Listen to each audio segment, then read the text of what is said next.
नाजरीन, आप देख रहे हैं सूबाई रंग न्यूज और एंटरटेनमेंट टीवी चैनल और मैं हूं कमल सिया।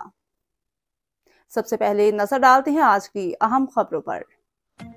DPO भक्कर मोहम्मद अब्दुल्ला लक ने नमाज जुमा जामिया मस्जिद खुलफाए राशिदीन भक्कर सिटी में अदा की। ज़िला भर में पुलिस ऑफिसरान ने नमाज जुमा के बाद कम्युनिटी पॉलिसिंग को फ़रोग देते हुए पुलिस और आवाम के दरमियान खलीज के खात्मे की पॉलिसी के तहत मसाजिद में शहरियों के मसाइल सुनकर मौके पर शिकायत के अजाले के अहकामात जारी किए।